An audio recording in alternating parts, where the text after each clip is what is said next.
Hi, I'm Power Hobo and I'm bad at crafts. And right now, I gotta make some money. So today I'm going to be making some Fallout bottle caps. You don't actually need a lot, but let's run through what you do.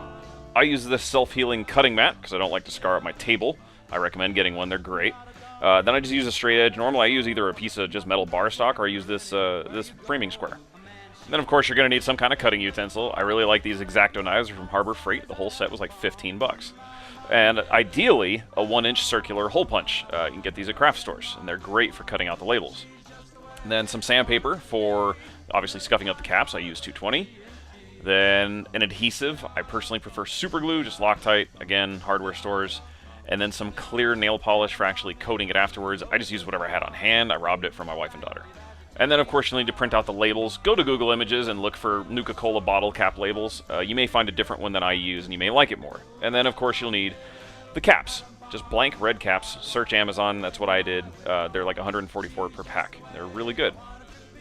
So the first thing I do is I take my straight edge and I just lay down, because my hole punch actually doesn't reach in very far.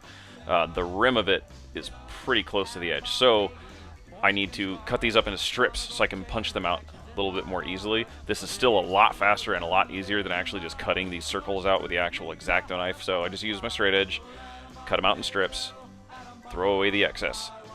And then hopefully your hole punch is like mine. You can actually see in through the bottom so you can line it up. You just take the hole punch, line it up with a circle, give it a little squeeze, and there's your bottle cap label. And just go down the line, keep doing it, cutting it into strips as you need to go, punching out labels, and eventually you will have a whole mess of the damn things. And then the next order of business, of course, is to prepare the caps. You want to get them nice and scuffed up like this so that the glue can stick to them. And it's very easy to do. You just grab your sandpaper, fold it in half so you can get a good grip on it, grab a cap, and scuff the hell out of it. That's pretty much it. And then I like to scuff up the edges as well, so you just fold it in half again so you can get a little bit of a rounded edge, and then go around the rim. It gets a little bit of metal showing through on the ridges of the cap. I think that looks a little bit better. So in the end, nice and scuffed up. And then around the actual edges, you see that there's some metal showing through as well. I just do this over and over again until I go full white girl and literally can't even, and then I move on, and it gives me a pretty good batch of caps. Super glue doesn't really like dust, and you do make a lot when you sand, so I typically rinse them off in the sink and then dry them off with a piece of paper towel. Give them a couple of minutes to air dry, and your caps are ready to take your super glue and the labels you cut out a couple minutes ago and apply them. Now, I hate the feeling of super glue on my fingertips, so I use these vinyl gloves from Harbor Freight, very, very cheap, and it just kind of keeps me from hating life. I really, really hate the feeling of super glue on my fingertips. So anyway, just uncap, and I use the actual tip of the super glue to just kind of smear the glue around. Hopefully you can see this a little bit. Get a semi-decent coat on there. Grab your label, if you can manage to pick the damn thing up with your gloved fingers, and then press it down onto the cap. Give it a little bit of a rub or a tap to make sure that it's good and stuck, especially around the edges, and rinse and repeat until you're done with all of them. I do them one at a time because the super glue sets up pretty quick and I don't like being stuck to these things. Now you may notice that the label itself gets a little bit darker once it's applied to the super glue, and that's something that I discovered during my first round of these things. I get around this by lightening up the page of labels itself in a program called GIMP, which is free. You should download it. It just helps them look a little bit more natural once they're stuck down.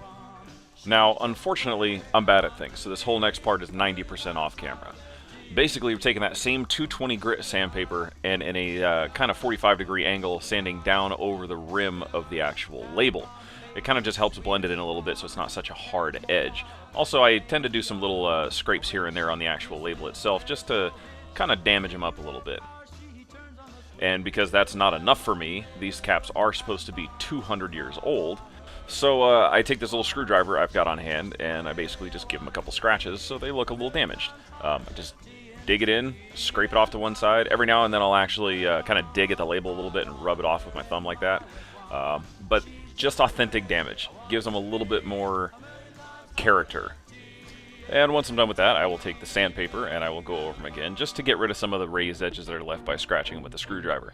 It also gives me a chance to kind of lighten up the labels a little bit in some areas just to make them look a little bit more worn. The next order of business is to use the clear nail polish to seal them up and protect everything that you've done so far. I don't feel like I need to explain how to use clear nail polish to anyone, so I'm just going to let this time lapse and move on. Once they're nice and dry, it's time to weather them up and make them look just really dirty and shitty. And I do this with super cheap acrylic paints from Walmart. I use a black, a dark brown, and a light brown. And I just dip my brush at random and then slather the entire cap in paint. And then before that gets a chance to dry, I immediately take a dry, clean paper towel and I blot and dab at the paint to leave kind of a nice, dirty texture on it. It removes most of the paint, but that's kind of the idea. It will leave it in all the little nooks and crannies, especially around the rim of the cap, which is nice. It collects a nice look once it's all done. I only do about 3 caps at a time because otherwise the paint dries and you don't want that before you blot it. And then once you're happy with how dirty and grimy they look, it's time to spray them with some clear spray paint and protect all the hard work you did in the paint weathering from rubbing off. I would recommend using a matte spray paint so that your caps don't get shiny because dirty things aren't shiny. But what the fuck do I know? You're an adult, do what you want, just have fun. That's all there is to it. They're not as good as printed caps, but they're a hell of a lot more fun. And remember, I'm bad at stuff, so if I can do it, you can do it. Go make some money. Thanks for watching.